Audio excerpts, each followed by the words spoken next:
Hi everyone, it's Shilo from Berwick Public Library.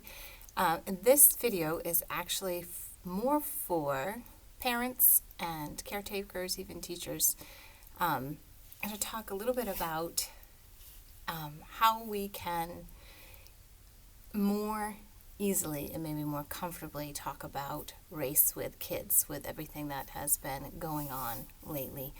I know I've seen some parents who are struggling with how to talk to their kids about it because what they see in the news is it's scary and it's confusing, and when you don't necessarily live your life like that, or if you live, like me with my pale skin in southern Maine where everybody else pretty much looks like me, it can be hard to fathom for a child. It can be hard for them to understand. And we're lucky in that there are so many wonderful books now for small children right on up. And you can find ones that are going to help you start the conversations that you want to have with your kids. So you see me sort of surrounded by just a few of the books that we have here at Berwick Public Library. We've been working really hard to get even more books that represent the diversity that we have in this country and all across the globe, of course. The ones that I have picked out today are mostly African American, and you'll see that we have some really, there are great books. It's a story about a boy who was riding on the back of the bus the day Rosa Parks took her stand. We have different books that talk about the history, so from slavery, and some of them are really, really basic, but really incredibly powerful. Shane Evans has a lot of wonderful books, but you can see that very simple.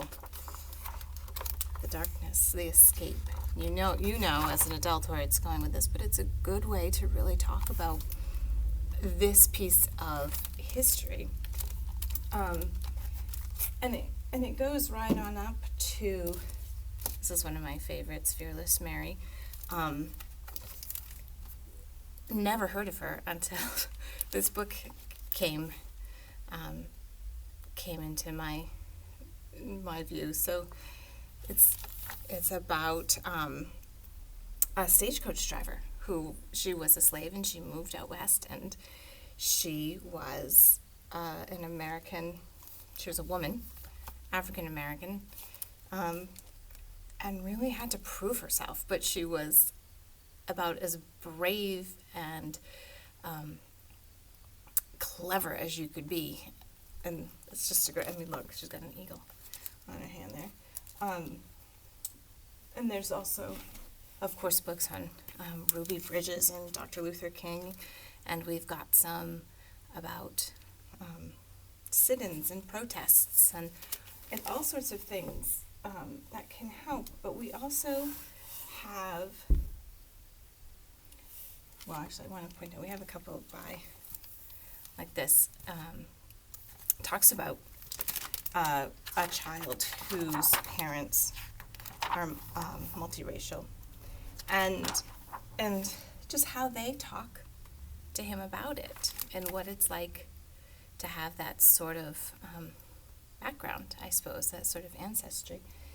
But it's also important to just read books that have different skin tones in them, different ways of being, right? So I'm focusing just on skin tones for this one.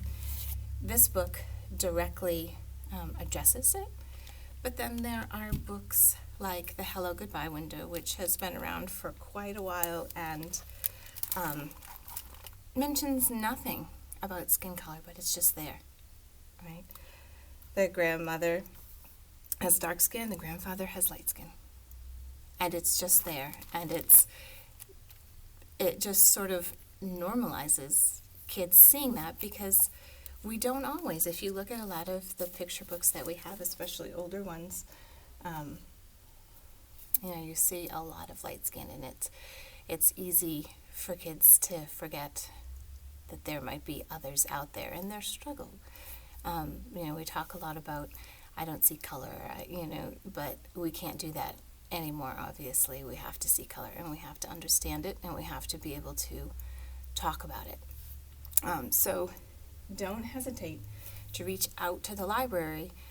We've already been sending some books out for parents who seem to want to use them to open up that conversation with their kids. So even if you don't come to Berwick Public Library, you can reach out to your local library or look online. We'll include some links to things like Diverse Book Finder, which is an amazing resource and place to look. And it is based right here in Maine. It was started right here in Maine, which is extra cool. So there is that. I'm going to do a Storytime reading a few of these books, but this was just sort of my little public service announcement that we have some wonderful choices here at the library, and it's a great way to start a conversation. If you have any questions, if you have any comments on how you've approached this with your kids, I'd love to hear them, because I think the more we talk about it, the better we'll all get at this. So, thanks. We'll see you all soon.